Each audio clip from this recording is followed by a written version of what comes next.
سید محسن رضا صاحب ہیں اٹلی سے، تعلق ان کا چنوٹ سے۔ وہ کہہ رہے ہیں کہ جی نواز شریف تو علاج کروانے باہر گیا تھا، لندن سے اس کی تصاویر وائرل ہوتی رہتی ہیں، اور جو تازہ ترین ہے اس میں پولو کا میچ انجوائے کر رہا ہے، اور یہاں پر اس کی پارٹی اس کی صحت کے بارے میں لوگوں سے دعاؤں کی اپیلیں کرتی نہیں تھکتی۔ کب تک عوام کو یوں ہی بیوقوف بنایا جاتا رہے گا؟ محسن رضا صاحب، جب تک عوام بیوقوف بنتے رہیں گے، اور عوام تب تک بیوقوف بنتے رہیں گے جب تک ان کو تعلیم اور تربیت نصیب نہیں ہوتی۔ اللہ خیر صلاح، اس سے زیادہ بہتری کی توقع کم از کم میں تو سوچ بھی نہیں سکتا۔ جب تک ان کی تربیت نہیں ہوتی، جب تک ان کو ڈھنگ کی تعلیم نہیں ملتی، جب تک ان کے پیٹ میں روٹی نہیں ہوتی، ایک ایسے آدمی کا وہ مطلب جانور سے بدتر ہے ایک آدمی۔ پرندوں کو تو گارنٹیڈ ہے دانا تو ان کا مل جاتا ہے، آوارہ کتے بھی کچھ نہ کچھ کھا ہی لیتے ہیں، ورنہ لاشیں پڑی ہیں۔ انسان کو کام کرنا پڑتا ہے، وہ ملتا نہیں۔ انسان کو محنت مزدوری کرنی پڑی۔ ایک انسان کا آپ تصور تو کریں جس کی ساری زندگی روٹی کے تعاقب میں گزر جائے، اس نے خاک کوئی ڈھنگ کا کوئی انسانی کام کرنا ہے، ان سے ایکسپیکٹ کرنا کہ وہ کوئی چیز ایجاد کریں گے، کوئی تخلیقی کام کریں گے، کوئی تعمیری کام کریں گے، سوال ہی نہیں پیدا ہوتا۔ وہ تو وہی سب مین اور مینیملز کا وہ لیول ہے، اس پہ وہ زندگیاں گزارتے کیا ہیں، زندگیاں گھسیٹتے ہیں اور چلے جاتے ہیں۔ اس سے زیادہ اب نواز شریف جیسے لوگ، for that matter all of them، یہ جن کے پلے ہی کچھ نہیں ہوتا، ان کو کیا سمجھ آنی ہے؟ جن کو اپنے اچھے برے کی، اپنی بھلائی برائی کی جن کو تمیز نہیں ہے، ان سے یہ توقع کرنی کہ کب بے وقوف بننا بند کریں گے؟ نہیں، جب تک انسان نہیں بنیں گے بے وقوف بنتے رہیں گے، اور یہ تب تک ہوتا رہے گا جب تک ان کو تعلیم اور تربیت نصیب نہیں ہوتی۔ یہ بات میں تنگ آ کے اکتا کے کر رہا ہوں۔ پے در پے کتنے حادثے ہوئے، کسی میں وہ شرم حیا گریس وقار وہ ویلیوز ہی نہیں ہے ہمارے اندر۔ تعلیم کی کمی ہے، تربیت کی کمی ہے، اخلاقیات کی کمی ہے، اقدار کی کمی ہے، ورنہ یہ اچھا۔ اب جہاں تک اس بات کا تعلق ہے کہ کوئی ایسی حکمت عملی بنائی جائے کہ آئندہ ایسے نقصانات سے بچا جا سکے، تو بھائی میرے، یہ انگریز نے آپ کو ریلوے دیا، اور آپ کو ایک چھوٹی سی بات بتاؤں، آپ کو شاید اندازہ نہیں کہ جب بر صغیر میں ریلوے ٹریک بچھایا جا رہا تھا، تو بر صغیر میں ہمارے جو بزرگ تھے، جب ٹریک بچھایا جا رہا تھا تو زبان زد عام یہ تھا کہ فرنگی جو ہے وہ لوہے کے پٹے ڈال رہا ہے تاکہ ہمارے ملک کو گھسیٹ کے انگلینڈ لے جائے۔ یہ تھی ذہنی اوقات۔ اسی لیے ماچس کی ڈبیا جتنا ملک، اتنے عظیم و شان لمبے چوڑے جس سے کئی ملک نکلے، اس پہ قابض ہو گیا۔ ہم آرام سے کہہ دیتے ہیں ڈھیٹوں کی طرح، بے شرموں کی طرح کہ جی سازش کی۔ سازش کیا کی ہے انہوں نے؟ اور دوسرے جو پہلے قابض تھے پورچگیز وغیرہ، ان کو بھی انہوں نے ڈنڈے مار کے بھگا دیا۔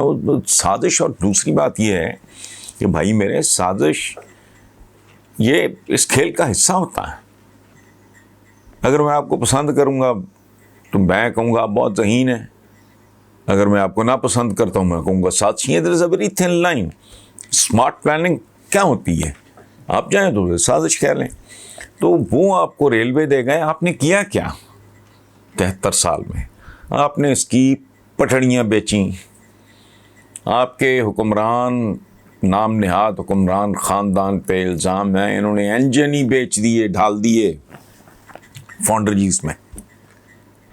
کل کی بات ہے کراچی میں جو پکڑا گیا، ریلوے ٹریک کے اوپر آپ نے مارکیٹس بنا لی ہیں، ریلوے گوداموں سے سریے لوہے اور یہ کیا ہوتا ہے جو کچھ بھی ہے وہ چوری کرایا آپ نے. تو ان حالات میں یہ سوچنا کہ سانے کے کے کرداروں کو کیفر کردار تک پہنچانا اور کوئی ایسی حکمت عملی بنانا کہ آئندہ ایسے نقصانات سے نہیں، کوئی نہیں. اور ابھی میں اپنا جیو کے پروگرام کی ریکارڈنگ میں تھا، وہ رپورٹ کارڈ، تو میں نے اس پہ بات کی کہ جی اتنے بندے مر گئے تو فلانا، ہر جان بڑی قیمتی ہوتی ہے. کوئی قیمتی شیمتی نہیں ہوتی. وہ مہذب ملکوں میں، ایک خاص طرح کے معاشروں میں انسانی زندگی، انسانی جان کی وہ قیمت ہوتی ہے. یہاں تو اللہ معاف کرے، اللہ معاف کرے، خدا کی پناہ، 22-24 کروڑ کی آبادی آدھی رہ جائے، آپ سمجھو گے آپ کی فی کس آمدنی اوپر چلے گی، دگنی ہوگی. پر کیپٹا انکم، آبادی کم ہونے کا کیا مطلب ہے؟ فی کس آمدنی کا بڑھنا، اور تو کوئی طریقہ نہیں ہے فی کس آمدنی بڑھانے کا. سو ہم قیمتی جانے فلانا، کیا قیمتی شیمتی، یا نہ بچہ قیمتی، نہ بوڑھا قیمتی، نہ جوان قیمتی، کچھ بھی نہیں ہے. اپنی خوشی نہ آئے نہ اپنی خوشی چلے. آئی حیات لائی حیات آئے، قضا لے چلی چلے. میں یہ اس طرح کا ایک ماحول ہے. اس میں کیا ذمہ داریاں فکس ہونی ہیں، یا کس میں اتنی شرم حیا غیرت ہونی ہے کہ وہ خود استعفیٰ دے دے. یہ تو اور طرح کے، یہ تو کافروں کے ملکوں میں ہوتا ہے. کوئی تعلق نہیں، کنسرنڈ منسٹر چپ کر کے استعفیٰ دے کے معافی مانگ کے گھر چلا جاتا ہے. ماشاء اللہ، یہ تو اور طرح کا قصہ ہے. السلام علیکم ویورز، آج کے کالم کا عنوان ہے زندگی، موت اور طلاق کی مہنگائی.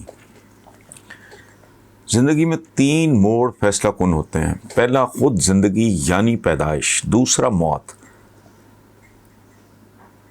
ان دونوں پہ انسان کا قطعاً کوئی اختیار نہیں ہوتا. پیدا ہونا ہے کہ نہیں ہونا، کب پیدا ہونا ہے، کس مذہب میں پیدا ہونا ہے، کس ملک میں جنم لینا ہے، والدین اور بھائی بہن کیسے ہوں گے، شکل صورت قد کاٹ مزاج مقدر وغیرہ کیسے ہوں گے، کسی بات پہ کوئی اختیار نہیں. یہی حال موت کا ہے. کوئی نہیں جانتا کہ کب آئے گی، کہاں آئے گی، کیسے آئے گی. یعنی وہی بات کہ لائی حیات آئے قضا لے چلی چلے، اپنی خوشی نہ آئے نہ اپنی خوشی چلے. یعنی اول و آخر پلے نہیں تیلا، کر دے پھر دے میلا میلا. تیسرا اہم ترین موڑ ہوتا ہے شادی، جس میں بظاہر بندے بندی کی رضامندی شامل ہوتی ہے.